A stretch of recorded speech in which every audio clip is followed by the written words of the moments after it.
анвоҳое ки дастархони ҳафтсинро оrom медиҳанд инҳоянд. санҷид бо бӯи хушу барги шукуфааш ин анво дар хони наврӯзӣ рамзи дилдодагӣ ва меҳру муҳаббат аст. табибони халқӣ санҷидро барои афзун кардани ақл ва беҳтар намудани кори дил тавсия медиҳанд. себ рамзи саломатӣ. дар руфият мегӯянд ҳар касе рӯзона як себ хӯрад ӯро ба табиб ниёзе нахоҳад буд. сирпиёз ин рамзи пешгирӣ намудани саломатии инсон аз ҳар гуна бемориҳост.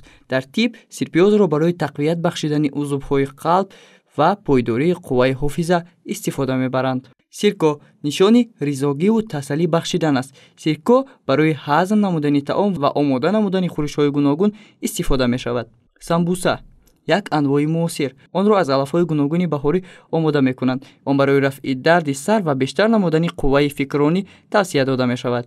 ва ниҳоят ду рамзи муҳимтарини наврӯз сабза ва суманак. сабза ин анво рамзи зиндагӣ ва хӯрамии инсонро дар соли нав ифода мекунад. инчунин сабза нишон аз табиати сабзпӯши баҳорӣ, хушахлоқию хӯрамӣ ва шодмонӣ аст. суманак дар баъзе минтақаҳо онро суман, симан, суману, сумбулак мегӯянд. ин ғизои наврӯзӣ рамзи фарҳанги зироаткорӣ, серҳосилии маҳсулоти ғалладонагӣ ва аломати қудрату нерӯмандист. ин ғизоро барои таскини асабҳо, беҳтар намудани қувваи биноӣ, ҳифзи ҷавонӣ ва саломатӣ тавсия медиҳанд. рӯи суфраи наврӯзӣ ҳафт гунаи дигаре низ гузошта мешавад ки ҳафт шин ном дорад.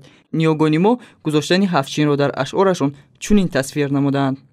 рӯзи наврӯз дар замони каён мениҳоданд мардуми эрон шаҳду ширу шаробу шакари ноб, шамъу шамшоду шоеъ андар хон.